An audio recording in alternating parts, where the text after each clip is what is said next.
Tak, dobrý den, mé jméno je Marek Braniš a pracuji pro firmu Daikin na pozici Retradables Coordinator. Přednáška se jmenuje Udržitelnost a tepelná čerpadla, nicméně budu mluvit více o té udržitelnosti než o tepelných čerpadlech. Těm tepelným čerpadlům pouze vysvětlím velmi stručně, jak tepelné čerpadlo funguje, protože ne všichni to stále ví, když je to, možná vás to překvapí. Tak v podstatě tepelné čerpadlo je... Slyšíte mě teďkon? Aha, dobrá, tak jo, ještě omlouvám se. Má teda prezentace se jmenuje Tepelná čerpadla a udržitelnost chladiv. Řeknu vám něco, vysvětlím vám, jak funguje tedy tepelné čerpadlo. Tepelné čerpadlo má 4 základní komponenty, je to kondenzátor, expanzní ventil, výparník a kompresor. Vlastně funguje na principu vypařování chladiva. Stejně jako lidské tělo se ochlazuje, když se potíte a pot se odpaří, tak vlastně změna toho skupenského tepla z kapaliny na páru nebo na plyn jí má teplo. A tento proces právě probíhá ve výparníku, kam expanzní ventil nastříkne chladivo ve formě kapaliny a ta potom ochladí ten výparník. Dále ten plyn se opět musí stlačit v kompresoru a zkapalnit v kondenzátoru, kde zase probíhá změna skupenského tepla nebo změna skupenství, kdy ten plyn se mění na kapalinu a tím odevzdává teplo. A takhle je ten cyklus uzavřen, je to hermeticky uzavřený okruh a právě to médium, které tedy přenáší to teplo z jednoho místa na druhé, tak tomu říkáme chladivo. Těch chladiv je celá řada, o tom budu mluvit ještě později.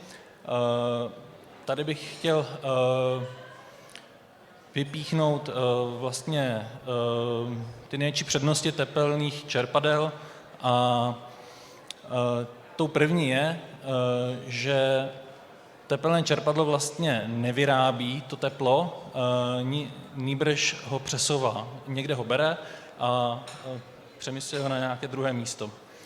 Pokud máte třeba boiler elektrický nebo plynový kotel a chcete ohřát vodu, tak za každý stupeň, který vy ohřejete tím boilerem nebo tím plynovým kotlem, tak zaplatíte vlastně tu energii potřebnou na ohřátí každého toho stupně, od 20 až po 80.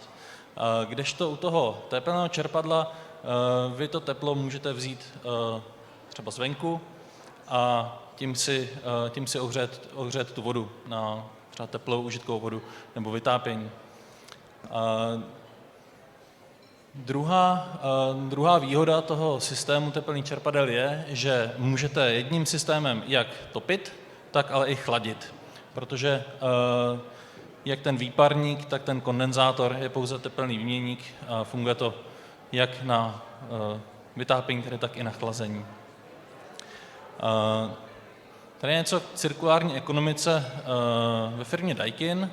Tak co se týče těch materiálů jako kovů, kabelů, lávek, potrubních rozvodů, tak v podstatě tam už firma Daikin cirkulární ekonomiku využívá poměrně dlouho, už od roku 1980.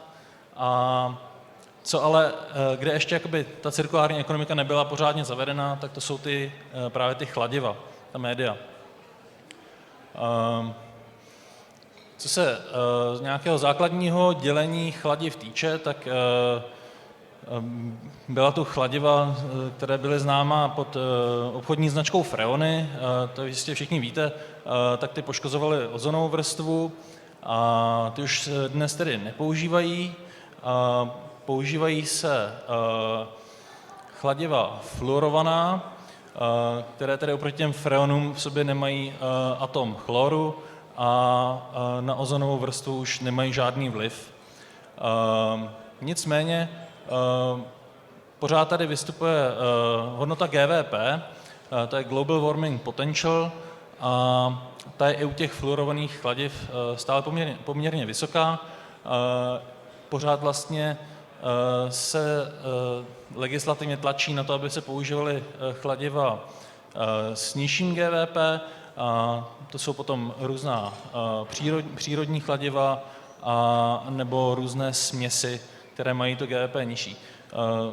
Bohužel to GWP není ukazatelem celkových emisí kolem těch produktů a možná je trošku škoda, že se přímo zaměřuje legislativa pouze na GWP,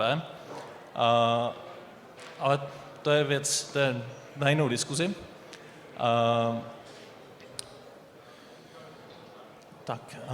Právě pro zajištění cirkulární ekonomiky těch chladiv jsme vyvinuli platformu Retradables a máme program Loop by Daikin. Já prvně řeknu něco málo k Loop by Daikin. Tak Loop by Daikin je program pro klíčové zákazníky firmy Daikin, kde oni, když likvidují nějaké staré zařízení a nahrazují jej novým zařízením, tak my jim nabízíme, když si koupí od nás to nové zařízení, že o to staré chladivo z toho starého zařízení se postaráme, oni ho odsají, my zaplatíme transport a zaplatíme regeneraci toho chladiva, s tím, že přislíbíme, že to chladivo bude použito v nějakých jiných nových zařízeních. To znamená, že to chladivo se nebude likvidovat, ani nebude vypuštěno do atmosféry. Ano, nutno dodat k hodnotě toho GWP, těch chladiv, k tomu, aby mělo vliv na atmosféru, tak samozřejmě ty chladiva se musí vypustit do té atmosféry, což je zakázané a nemělo by se stávat. Stává se to při poruchách pouze. Uvedu příklad z toho loopu. Tak náš zákazník Toyota likvidoval staré zařízení, kde bylo chladivo R407C, to je to fluorované chladivo s poměrně velkým GWP, a bylo ho v tom zařízení 300 kg, což odpovídá ekvivalentu 532 tun CO2. Takže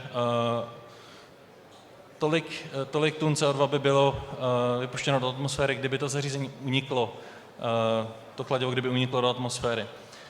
Nicméně chladiva se mají ekologicky likvidovat a i ta likvidace je menší zlo, než to vypustit, ale samozřejmě úplně nejlepší je to chladivo znovu použít, přečistit a znovu někde použít.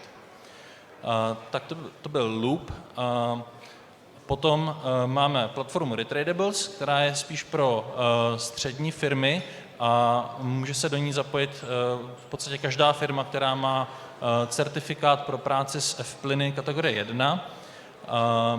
Jejím hlavním poselstvím je propojovat ty střední a menší instalační firmy s distributory chladiv, kteří dokáží to staré chladivo zpracovat, regenerovat a potom znovu vlastně zařadit do toho oběhu, prodat ho těm instalatérům, aby s ním mohli naplnit třeba zařízení, které servisují, nebo nějaké nové zařízení.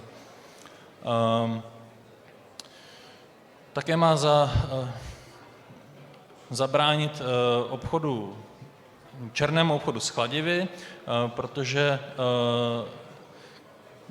si trasuje, dělá to takový malý rodokmen tomu chladivu, které oce. Jak to funguje? Dejme tomu, že malá nebo střední firma někde likviduje chladící zařízení a má tedy odsáté chladivo z toho zařízení a musí ho buď ekologicky zlikvidovat, což je náklad navíc, nebo ho může právě zpeněžit tím, že se zaregistruje na platformu Retradables a nabídne k prodeji toto chladivo. Dále se tam můžou registrovat firmy, které to dokáží zrecyklovat nebo zregenerovat, a ty právě těmto firmám instalačním nabízí peníze. A oni tu nabídku buď mohou přijmout, nebo nemusí. Tím je tam zajištěna tržní cena, to znamená, že by to mělo být výhodné pro toho instalatéra, ale i pro toho distributora těch chladiv. Poté, co ten distributor těch chladiv to chladivo koupí, zregeneruje ho, tak ho právě může znovu na té platformě nabídnout k prodeji těm instalatérům.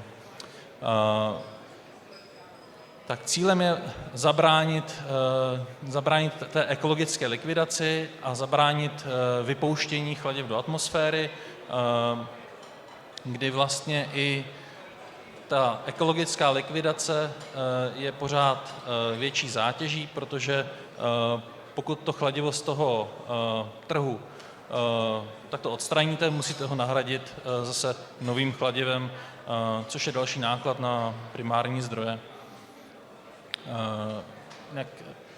Platforma Retradables je zatím funkční v České republice, Slovenské republice a v Maďarsku, ale plánovaná je tak, aby fungovala v celé Evropské unii. Tak a to je všechno. Děkuji za pozornost.